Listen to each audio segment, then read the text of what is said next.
Dice la palabra de Dios en Efesios capítulo 6, versículo 10. Por lo demás, hermanos míos, fortaleceos en el Señor y en el poder de su fuerza. Vestíos de toda la armadura de Dios para que podáis estar firmes contra las acechanzas del diablo. Porque no tenemos lucha contra sangre y carne, sino contra principados, contra potestades, contra los gobernadores de las tinieblas de este siglo, contra huestes celestiales espirituales de maldad en las regiones celestes. Por tanto, tomad toda la armadura de Dios para que podáis resistir en el día malo y habiendo acabado todo, estar firmes. Oremos. Señor, gracias por tu palabra. Ayúdanos a entenderla, Señor. Y que el día de hoy, primeramente nos santifique, nos limpie de toda maldad, de todo pecado. Y que podamos abrazarla, Señor, muy fuerte sobre nuestras vidas. Y que podamos hacer uso de ella para tu gloria y para nuestro bien. Te lo pedimos en el nombre de Cristo Jesús. Amén. Pueden tomar su lugar, por favor. Por lo demás, hermanos míos, fortaleceos en el Señor y en el poder de su fuerza. Desde que Dios salvó a los suyos, la enemistad que existía entre ambas partes trajo paz. Y desde entonces el hombre ha podido disfrutar a Dios como nunca antes podía hacerlo. De hecho, aún la enemistad que existía entre los judíos, el pueblo santo de Dios, y entre los gentiles, se derrumbó. Y eso lo hizo posible la cruz del Calvario. La sangre vertida de Cristo Jesús en la cruz limpió con todo pecado que apartaba al hombre de Dios. Ahora el hombre puede disfrutar de la comunión de Dios. Ahora el hombre puede acercarse a Dios. Ahora el hombre tiene libre acceso al trono de gracia. Pero bien es cierto que desde que comenzó la paz entre Dios y el hombre, también empezó una nueva guerra. Lo que antes amaba el hombre, ahora lo odia. A quien antes el hombre le servía, hoy en día el diablo se ha convertido en su peor enemigo. Y el diablo, amada iglesia, sabe esto. Él mismo odia a todo aquel que ha sido rescatado del pecado. Odia a todo aquel que ha sido adoptado en la familia de Dios. Y es por eso que este ser espiritual junto con sus demonios se encuentran activamente atacando en un estado constante al creyente. Y el que no está firme cae. Versículo 10, por lo demás, hermanos míos, dice el apóstol Pablo, fortaleceos ¿en quién? En el Señor. Pablo sabía dos cosas muy importantes sobre los efesios. Número uno, él sabía exactamente quiénes eran ellos en Cristo. Los efesios, en pocas palabras, eran recipientes de toda bendición espiritual en los lugares celestiales en Cristo. Los efesios eran los elegidos de Dios desde antes de la fundación del mundo. Los efesios eran hombres y mujeres que habían sido predestinados en amor para ser adoptados hijos suyos. Eran hombres y mujeres que habían sido redimidos con la sangre del amado. Eran hombres y mujeres cuales pecados habían sido perdonados según las riquezas de su gracia En fin, tantas cosas sobre la identidad y posición de los efesios. Pero por otro lado, Pablo sabía esto otro acerca de los efesios. Pablo sabía que aunque los efesios lo eran todo y lo tenían todo en Cristo, los efesios eran hombres y mujeres débiles. Eran débiles y aún con tendencias pecaminosas, y Pablo sabía que en cualquier momento ellos podían flaquear. Y especialmente porque Pablo estaba consciente en dónde era que estos hombres y mujeres estaban viviendo. La gran ciudad de Éfeso, aparte de su cultura, aparte de su política, aparte de su comercio, Éfeso era un lugar que se encontraba lleno de tinieblas. Y no tan solamente se encontraba en tinieblas por el paganismo o por la idolatría o por la falsa religión o incluso por las desviaciones sexuales de aquellos tiempos. Éfeso se encontraba lleno de tinieblas porque estaba en un mundo espiritual. Un mundo espiritual que constantemente se encontraba operando para atacar y destruir a cualquier hombre y mujer que había puesto su mirada y su confianza en el Señor. Así que Pablo ahora se va a dirigir hacia los efesios y les va a proveer de instrumentos para que ellos entonces puedan vencer a este mundo espiritual y así poder salir victoriosos de cualquier intento de derribo. Y les dice en el versículo 10, por lo demás, hermanos míos, fortaleceos en el Señor.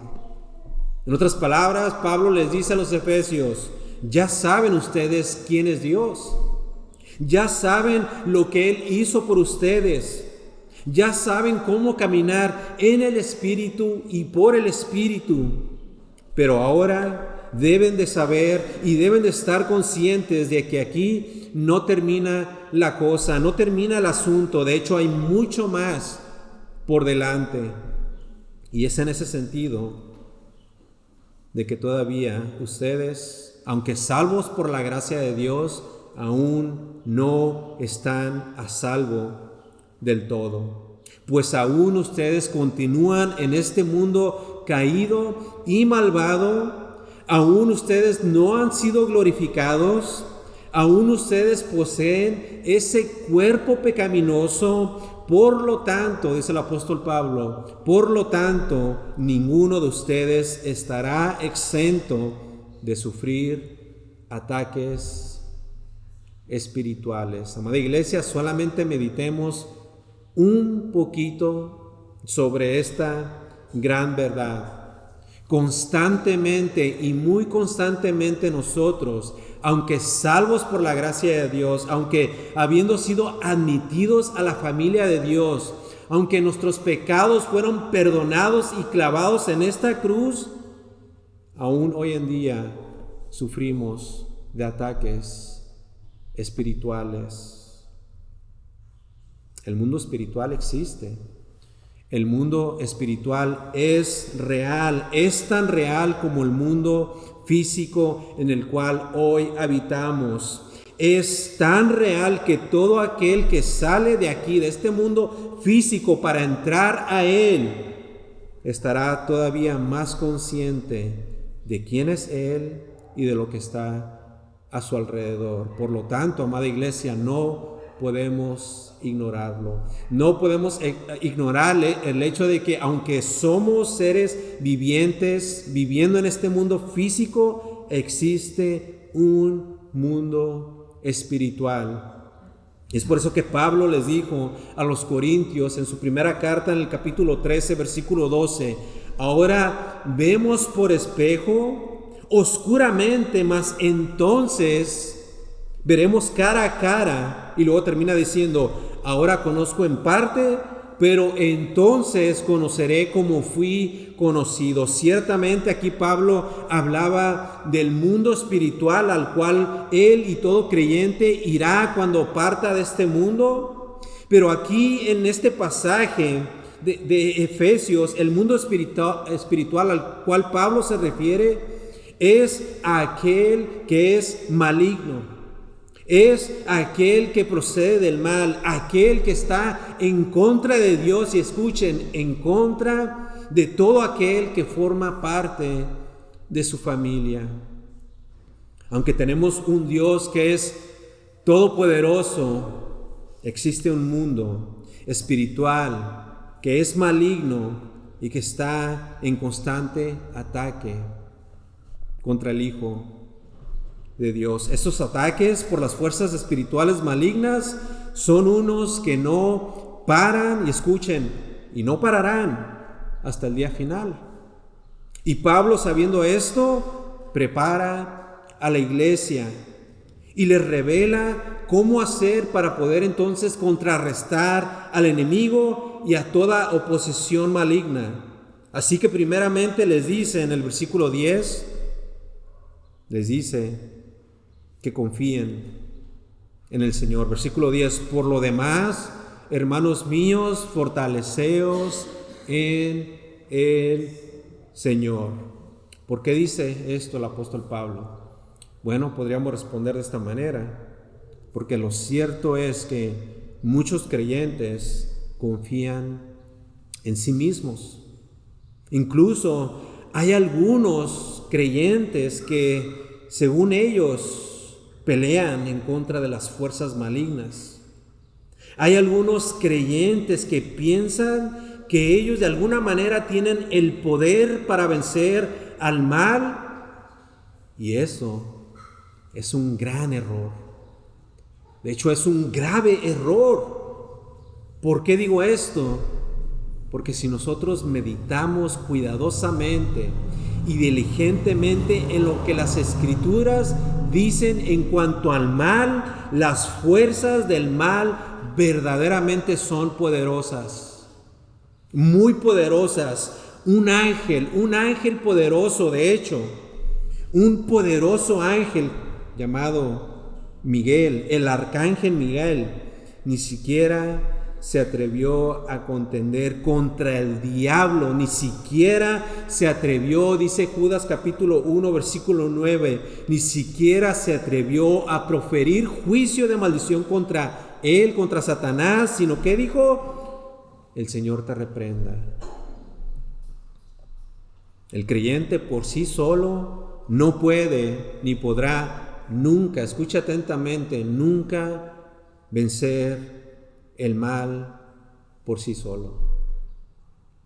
Y aunque es cierto que Santiago dijo: resistir al diablo y éste huirá de vosotros, pero eso no quería decir que el creyente iba a poder hacerlo solo. Y eso es bueno, creo yo. ¿Por qué?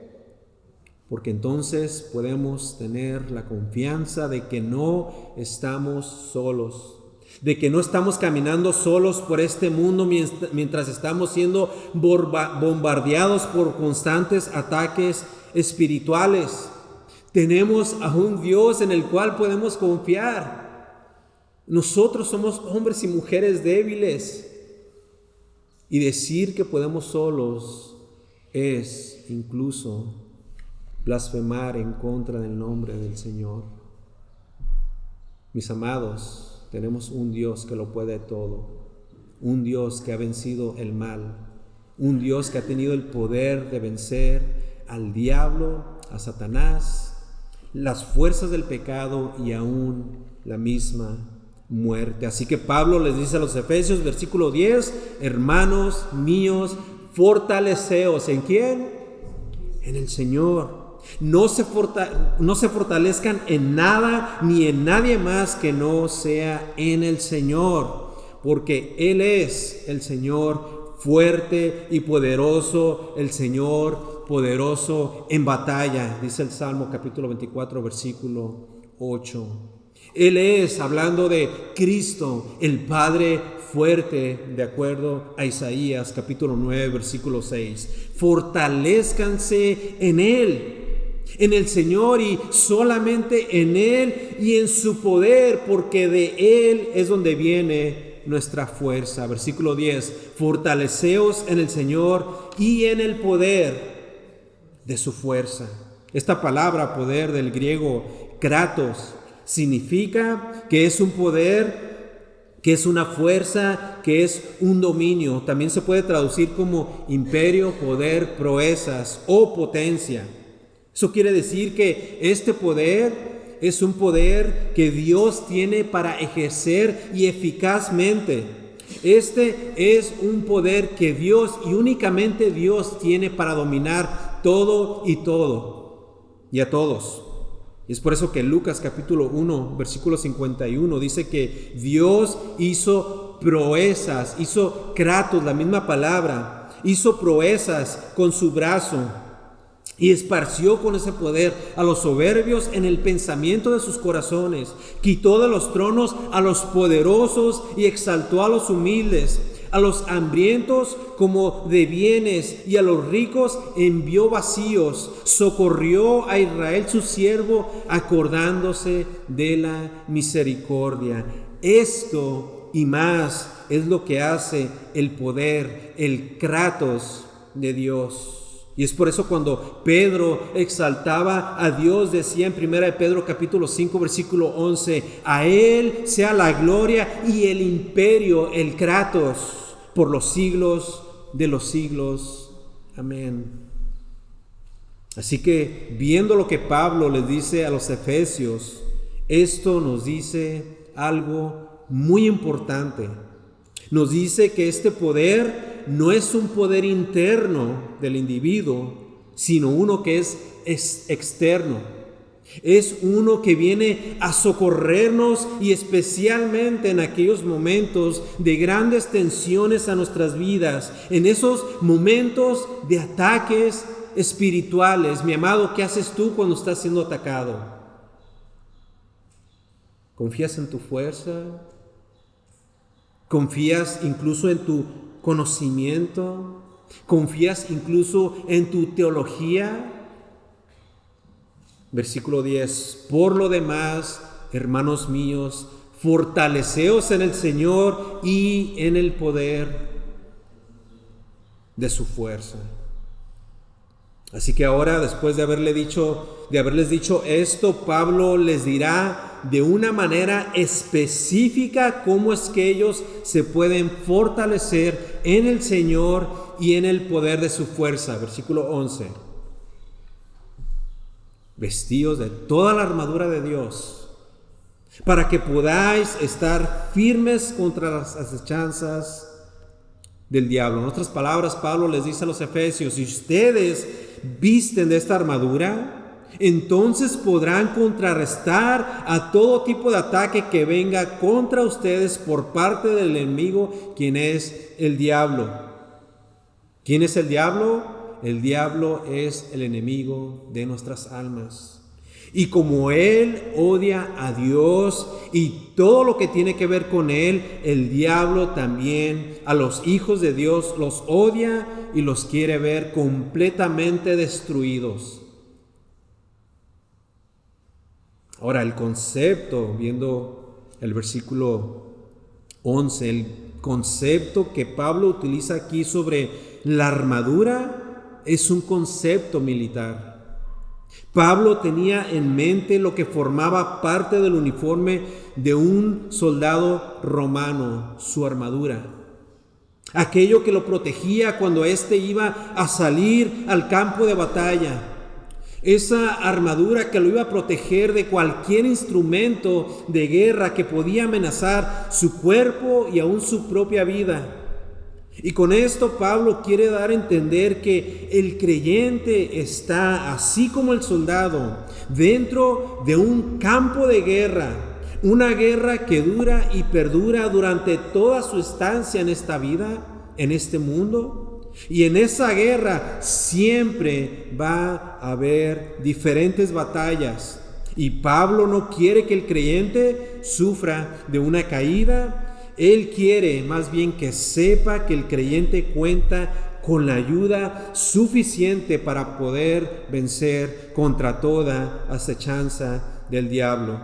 Y de que Dios está de su lado y de su parte, y de que su poder se encuentra accesible, y de que esta armadura es capaz de mitigar cualquier ataque que venga en contra de él. Y es por eso que Pablo les dice, como todo un buen soldado de Jesucristo, versículo 11, vestíos de toda la armadura de Dios. ¿Para qué? Para que podáis estar firmes contra las acechanzas del diablo.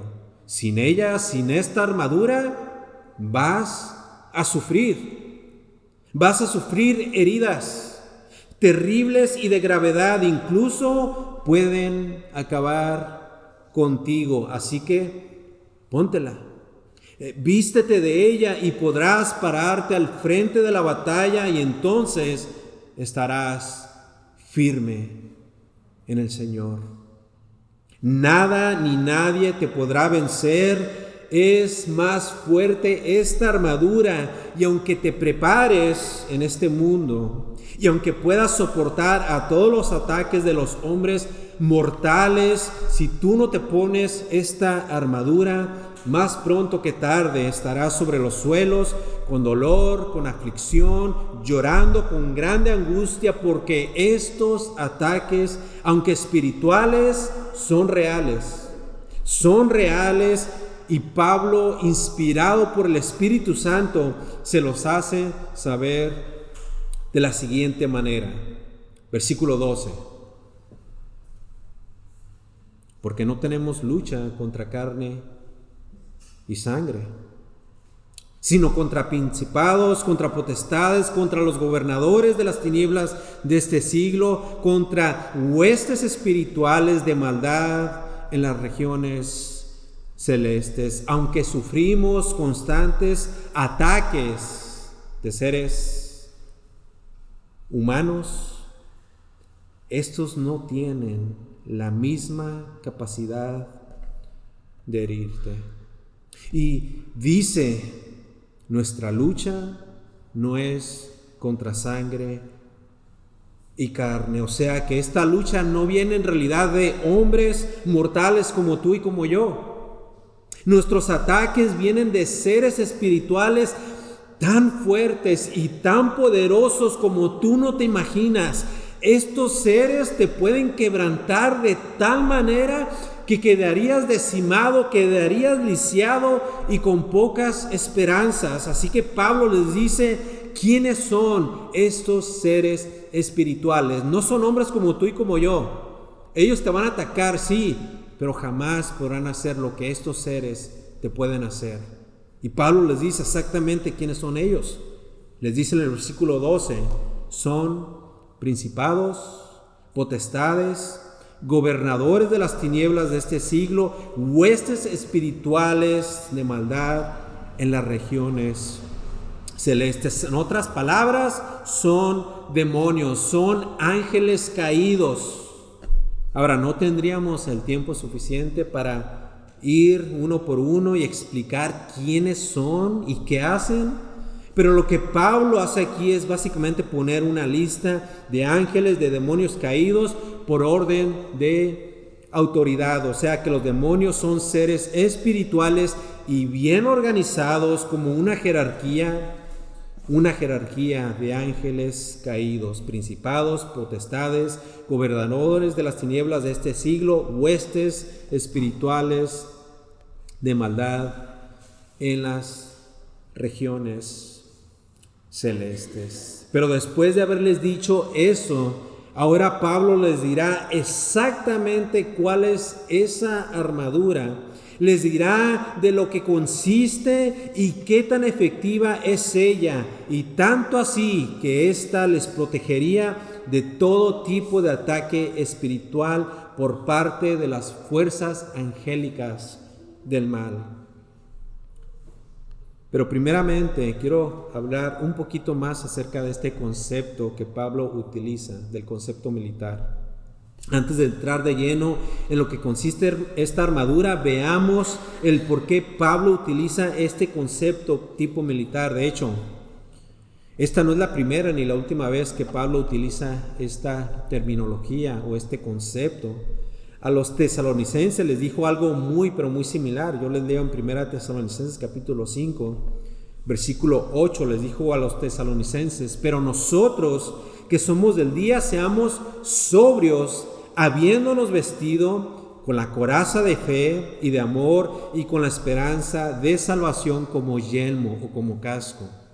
Más tarde Pablo le escribiría a Timoteo, su discípulo amado, en 2 Timoteo capítulo 2 versículo 3 y 4, le dice Pablo a Timoteo, le dice: tú pues sufre penalidades como buen soldado de Jesucristo. Versículo 4, ninguno que milita se enreda en los negocios de la vida a fin de agradar a aquel que lo tomó por soldado. Y esto nos dice de que Pablo tenía experiencia en esto. Era básicamente un veterano de la guerra espiritual. Y entonces Pablo, siendo un veterano de guerra, ahora él tenía la confianza de poder hablar así, porque él sabía que la armadura de Dios era eficaz para cualquier ataque de tipo espiritual. Así que les dice en el versículo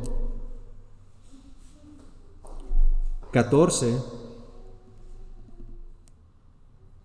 les dice en el versículo 13: por tanto, tomar toda la armadura de Dios para que pueda resistir en el día malo, y habiendo acabado todo, estar firmes. Y luego miren lo que les dice en el versículo 14: estad pues firmes, ceñidos vuestros lomos con la verdad. Lo que Pablo va a hacer a continuación es enlistar la armadura de Dios una por una, y hoy por cuestión del tiempo solamente vamos a cubrir las primeras dos, y para la siguiente ocasión vamos a cubrir el resto. Pero primeramente Pablo les da la primer arma del creyente, la primer armadura, y en el versículo 14 les dice: estad pues firmes, ceñidos vuestros lomos con la verdad. Cuando Pablo dice ceñidos, básicamente dice apretarse o amarrarse o sujetarse. Apretarse o amarrarse, ¿qué? Pablo les dice con el cinto. La Nueva Versión Internacional traduce este mismo versículo de la siguiente manera. El versículo 14, Nueva Versión Internacional, les dice: manténganse firmes, ceñidos con el cinturón de la verdad. Una vez más, recordemos el concepto aquí de Pablo, es una analogía del uniforme de un soldado. Los soldados romanos en aquellos tiempos utilizaban un cinto en donde se amarraban ya sea un cuchillo o una daga. Aún otros lo utilizaban para guardar una espada. Y esta palabra lomos en realidad es la cintura. Miren cómo lee la Biblia Las Américas este mismo versículo. Dice así, dice: estad pues firmes, ceñida vuestra cintura con la verdad. Así que Pablo les manda a llamar a los efesios a que se amarraran o a que se apretaran y fuertemente a sus cinturas con el cinturón de la verdad. El cinturón de la verdad. Este cinto que los soldados usaban se lo tenían que apretar fuertemente, debido a que su ropaje también podía de alguna manera soltarse mientras ellos se encontraban en el campo de batalla, y eso podía ser peligroso porque al momento que se enfrentarían con otros soldados, esto les podía causar que ellos de alguna manera se enredaran con sus propias ropas durante tal vez algún forcejeo, porque las batallas antes, en aquellos tiempos, eran casi siempre mano a mano, y cometer un error de esa índole sería fatal. Así que Pablo les dice: amárrese, Amárrense fuertemente a sus cinturas. ¿Con qué? Con la verdad. Con la verdad. Ahora, ¿por qué con la verdad? Bueno, porque así como el soldado con su cuchillo o con su daga o con su espada se defiende, el cristiano con la verdad sale a la batalla, y esta es la que le trae la victoria cada vez que él se encuentra bajo ataque. Pero exactamente, ¿cuál verdad? ¿A qué se refería con esto Pablo? Bueno, podríamos decir que la verdad del Evangelio. Pero creo que aquí Pablo nos quiere indicar que la verdad de Dios en general y aplicada sobre la vida del creyente. Obviamente el Evangelio también es parte de nuestro uniforme. Miren rápidamente lo que dice el versículo 15. Dice: y calzado los pies con el apresto del Evangelio de la paz. Y ya vamos a llegar ahí en unos momentos, pero enfoquémonos primeramente en la verdad a la cual Pablo se refiere. Pablo se refiere a la verdad de Dios. Y toda la verdad de Dios se encuentra ¿en dónde? En su palabra, en las Escrituras. De hecho, Jesús oraba en una ocasión diciendo: santifícalos en tu verdad. Y luego dijo: tu palabra es ¿qué? Verdad. Ahora, esta verdad de Dios, el creyente la tiene que tomar y la tiene que hacer suya, se tiene que apropiar de ella. Esta es una verdad que no se puede ni ignorar ni tampoco guardar. Esta es una verdad que el creyente la cree y la toma y no la escucha y la olvida, no. El creyente tiene la responsabilidad humana de primeramente creer esta verdad y luego caminar con ella. O en el caso de nuestro pasaje, tiene la responsabilidad de ponérsela y de ajustársela, apretársela en la cintura, y como todo un buen soldado cristiano, entonces podrá tener seguridad y estabilidad, y nada ni nadie lo podrá tomar por sorpresa. Ningún ataque del enemigo podrá contra él, porque el cristiano estará fuertemente armado con la verdad de Dios. Mi amado hermano, ¿qué tanto conoces la verdad de Dios? Y no me estoy refiriendo a que si conoces un versículo de memoria.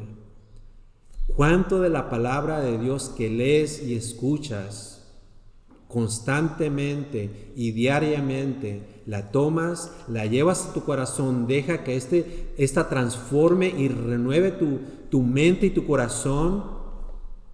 ¿Cuánto haces de ella? ¿Qué haces con ella? El creyente podrá en su vida diaria tomar decisiones firmes. Va a poder tener la capacidad de tomar decisiones sabias y certeras, porque la verdad estará siendo ejercitada en su vida. De nuevo, la verdad de Dios no es para guardarse, la verdad de Dios es para vivirla. Y cuando tú te encuentras bajo un ataque espiritual por parte de tu peor enemigo, entonces tú podrás sacarla y amarrarla bien sobre tus lomos y pelear con ella. ¿Qué estás haciendo con ella? Con la verdad, el enemigo no podrá jamás engañarnos. Ahora recordemos que estos ataques son espirituales y efectuados por seres espirituales. Y no olvidemos esta parte tan importante: caídos, sí, pero fuertes y poderosos. Muy poderosos. No te atrevas a pelear con ellos. No vas a poder. Vas a ser derribado. Necesitas fortalecerte en el Señor y en el Kratos, en el poder de ¿quién? De su fuerza. Debes de vivir en la verdad con sabiduría y con entendimiento, y cualquier artimaña intentada en contra de un creyente que se ha ceñido fuertemente con la verdad no podrá ser derribado, porque estarás una vez más viviendo en la verdad con sabiduría y con entendimiento, y no cualquier sabiduría ni tampoco cualquier entendimiento, sino de todo aquello que ha salido de la verdad de Dios, de ninguna otra cosa sino de la verdad de Dios. Aunque venga por ahí un hombre que diga ser pastor o apóstol o profeta, si no está de acuerdo a lo que dice la Escritura, no estamos obligados a creerlo. No estamos, porque no procede de Dios. Como iglesia adoptamos la Confesión Bautista de Fe de Londres de 1689, pero ni esta ni ninguna otra confesión es la que nos llevará a la victoria en la batalla. La razón, la tradición o los credos o filosofías tal vez se quiebren bajo la presión de la vida, pero la palabra de Dios vivida y creída permanecerá siempre intacta. Y esto nos dice mucho. Primeramente nos dice que es necesario primeramente creer la verdad y vivirla. Es por eso que Pablo les dice a los efesios: estad pues firmes, ¿cómo? Ceñidos vuestros lomos con la verdad, amarrándose bien el cinto a la cintura como nuestra armadura con la verdad de Dios. El diablo es un ser súper mentiroso, pero en la palabra de Dios se encuentra toda la verdad. Y el vivir en ella, el creer en ella, es lo que nos va a sacar adelante. Y cada vez que seamos atacados con el error, la verdad siempre nos traerá la victoria. Ahora, también es necesario querer esta verdad. Y a muchos cristianos les cuesta mucho apreciarla y aún amarla. Porque miren cómo algunos hombres, viendo al Señor Jesús, van hacia Él en una ocasión y le dicen las siguientes palabras en Mateo capítulo 22, versículo 15, yo se los leo. Le dicen al Señor: Maestro, sabemos que eres amante de la verdad y que enseñas con verdad el camino de Dios. Amada iglesia, como creyentes necesitamos ser recipientes de la verdad siempre y en todo tiempo. Juan el Bautista dedicó toda su vida dando testimonio de la verdad, como hemos estado aprendiendo. Miren lo que dice Juan capítulo 5, versículo 33, dice: vosotros enviasteis mensajeros a Juan, hablando de Juan el Bautista, y lo dice el Señor, y él dio testimonio de la verdad. Ciertamente Juan el Bautista sabía ponerse no tan solamente su cinto de cuero, sino también su cinto de la verdad. Versículo 14 de Efesios capítulo 6. Estad pues firmes, ¿cómo? Ceñidos vuestros lomos con la verdad. Una vez que el creyente ha conocido la verdad, vivirá por ella, y es por eso que ahora, siendo libre por ella, puede recibir los ataques del enemigo, de esos seres caídos, de esos ataques constantes, pero como él ahora se encuentra armado con la verdad, con el cinto de la verdad, no más es víctima. Puede ser, sí, objeto de ataques, pero jamás será prisionero del error y de la mentira, porque la verdad de Dios se encuentra en su vida como una armadura. inquebrantable. Y ya como recordatorio, un creyente que camina en integridad, en sabiduría y en verdad, más que nada, es uno que adora a Dios, es un adorador real, un adorador verdadero. No es aquel que brinca, no es aquel que habla en lenguas, es aquel que verdaderamente adora a Dios basado en la palabra de Dios. Juan capítulo 4 versículo 23. Mas la hora viene y ahora es cuando los verdaderos adoradores adorarán al Padre en espíritu y en verdad. Esa es la palabra de Dios. Primera armadura: estad pues firmes, ceñidos vuestros lomos con la verdad. Segunda armadura, versículo 14. Estad pues firmes, ceñidos vuestros lomos con la verdad. Y miren lo que dice la segunda parte: y vestidos con la coraza de justicia. No olvidemos el concepto de este uniforme militar. Ahora, cabe mencionar que era posible que Pablo estaba haciendo alusión sobre los soldados romanos que vestían su armadura y que estaban listos y preparados para salir a pelear. Ellos utilizaban su cinto, una coraza, etcétera, pero creo que más bien Pablo también tenía en mente al soldado tipo mesiánico que podemos ver en Isaías, por ejemplo, Isaías capítulo 11, versículo 11, que dice así, yo se lo leo, dice: y será la justicia cinto de sus lomos y la fidelidad ceñidor de su cintura.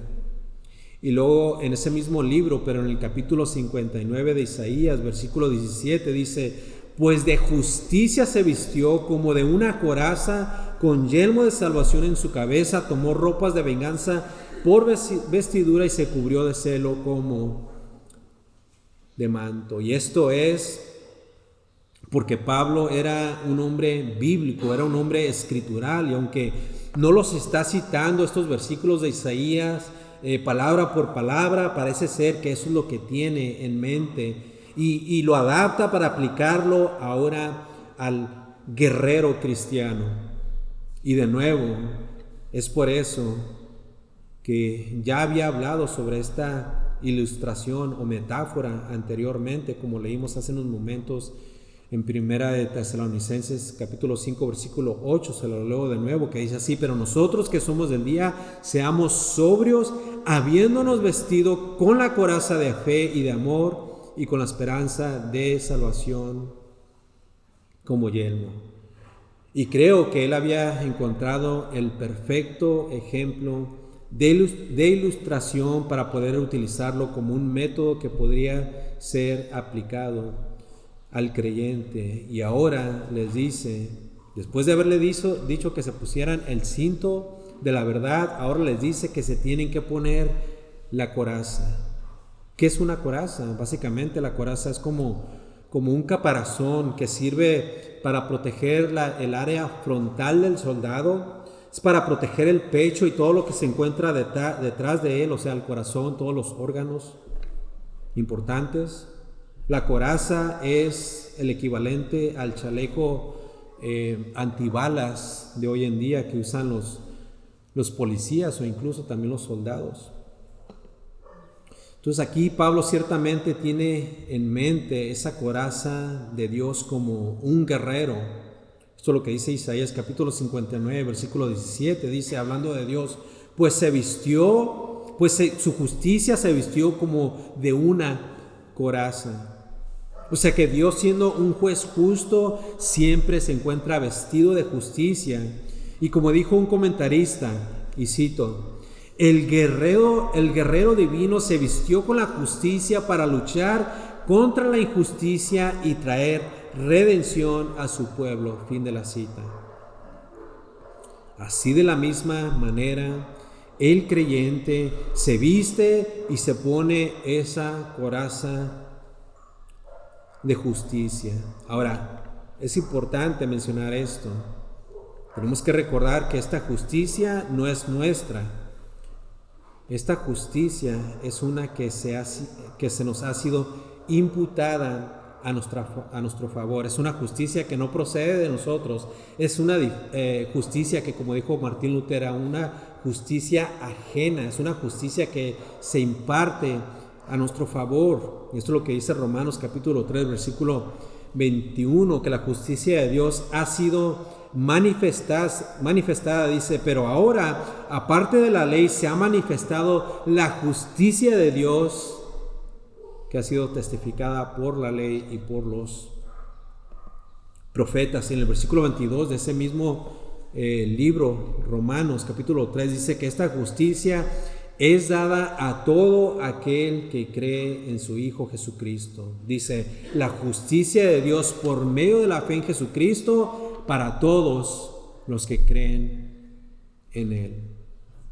Mi amado hermano, ¿tú has creído en Él para tu salvación? Entonces tú puedes, en efecto, vestirte de esta justicia. Ponte la coraza de justicia. El diablo ni ninguno de sus demonios puede entonces venir a culparte por algo que ya fue justificado en la cruz. No puede acercarse a tus oídos. Tienes que vestirte de la coraza de justicia. Romanos capítulo 5, versículo 1 dice que justificados pues por la fe tenemos ahora paz para con Dios por medio de nuestro Señor Jesucristo. En otras palabras, los creyentes, no importa qué tan grande ha sido su pecado o qué tan pequeño haya sido, cualquier pecado te condena por la eternidad, pero los creyentes ya han sido perdonados. Efesios capítulo 1, versículo 7. Los creyentes ya han sido reconciliados con Dios. Efesios capítulo 2, versículo 16. La paz entre Dios y el hombre ya es una realidad. Ya no somos enemigos de Dios. Lo éramos en algún día, pero hoy por la cruz hemos sido hechos hijos de Dios.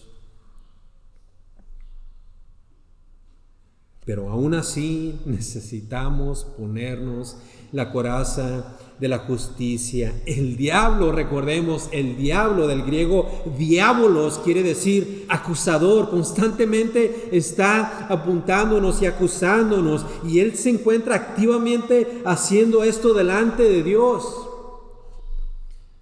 Pero todo creyente, sin importar cuán grande o aún pequeño haya sido su pecado, ya ha sido justificado por medio de Jesucristo. Todo creyente es justificado, y es por eso que Pablo le llama a los efesios y por extensión a todos nosotros santos. Y la palabra de Dios no se puede contradecir. No te puede llamar santo si es que tú no estás bien con Dios, si es que tú no has sido justificado delante de su presencia. Efesios capítulo 1, versículo 1 dice: Pablo, apóstol de Jesucristo por la voluntad de Dios, a los santos y fieles en Cristo Jesús que están en Éfeso. Y el versículo 4 dice: según nos escogió en Él antes de la fundación del mundo, para que fuésemos santos y sin mancha delante de Él. Versículo 15 dice: por esta causa también yo, habiendo oído de vuestra fe en el Señor Jesús y de vuestro amor para con todos los santos. Y luego el versículo 18 dice: alumbrando los ojos de vuestro entendimiento, para que sepáis cuál es la esperanza a la cual Él nos ha llamado y cuáles las riquezas de la gloria de su herencia en los santos. Ante cada insinuación y cuán tan vil puedan ser o qué tanto nos puedan hacer culpables o despreciables o incluso nos quieran ver como perversos, los santos nos defendemos con la libre y perfecta justicia de nuestro Redentor.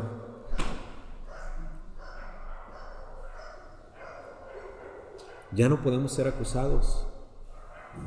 Hemos sido justificados por la fe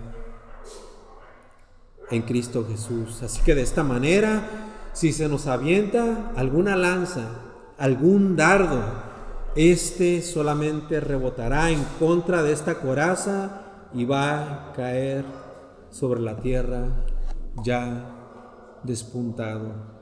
En otras palabras, cualquier cosa que se nos pueda arrojar porque ha sido tapada o desviada con nuestra coraza de justicia no va a tener efecto alguno. El ataque espiritual por parte de Satanás en nuestras vidas no hará algún efecto en nosotros, porque estaremos protegidos con la armadura de Dios.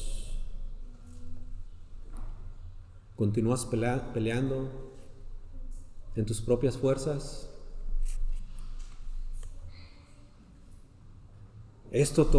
Todo esto es verdaderamente alentador. Debe de ser alentador, porque lo cierto es que podemos tener toda la confianza de que nos encontramos siempre y en todo tiempo protegidos. Ahora, esta justicia de Dios y que está a favor nuestro en cuanto a los posibles ataques debe de ir a la mano. Esto es algo que no podemos en realidad ignorar. Esta justicia de Dios y que está a favor nuestro ante cualquier posible ataque a nuestra vida debe de ir de la mano a vivir una vida de justicia. En otras palabras, debemos de vivir una vida de santidad. O sea que yo no puedo tratar de utilizar una coraza de justicia y al mismo tiempo vivir como un injusto, como alguien que no conoce la piedad. ¿Cómo hemos sido justificados y luego vivir por esos pecados por los cuales se supone, de los cuales ya fuimos justificados? ¿Cómo puedo vivir de tal manera? Es como dijo un comentarista, y cito: poseer la justicia de Dios necesariamente conduce a una vida de santidad. Fin de la cita.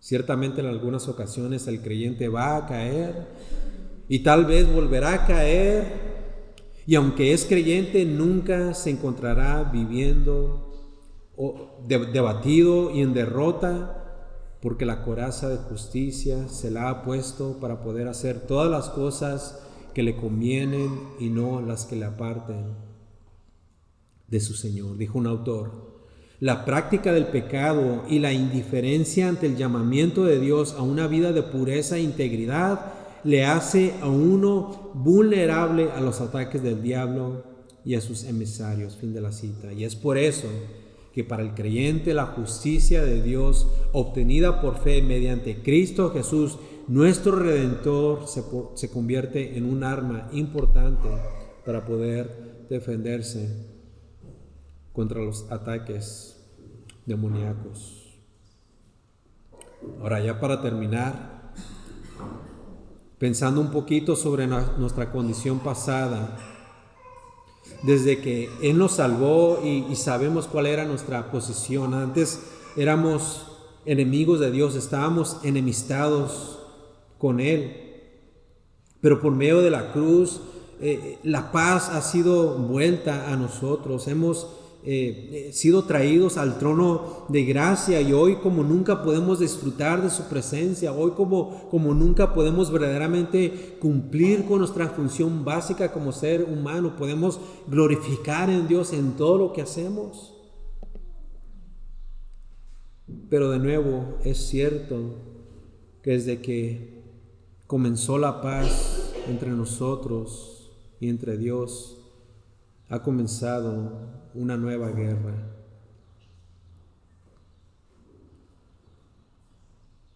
No solamente tenemos un enemigo de nuestras almas, incluso nosotros mismos podemos ser nuestros peores enemigos.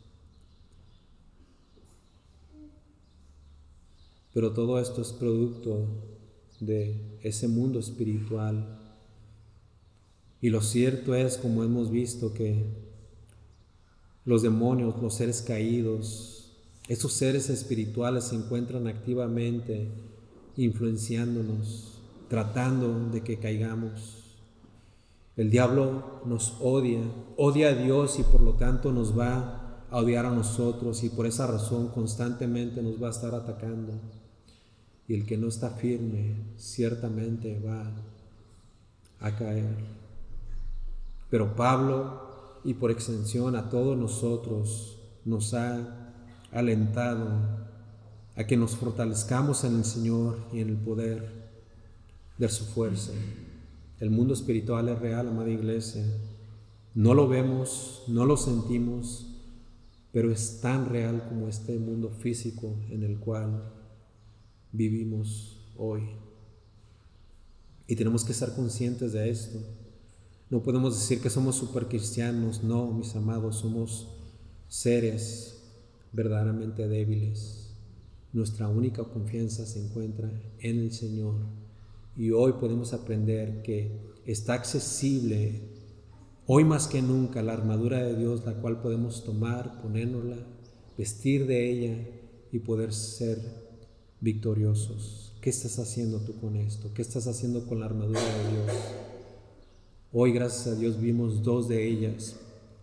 Para la próxima ocasión estaremos viendo el resto. Y mi oración es que desde hoy empieces a emplear esta armadura, que te pongas este cinto de la verdad, y que cuando venga el ataque del enemigo sea mentira o aún parezca verdad, tú pudiendo discernir con la verdad puedas refutar este ataque.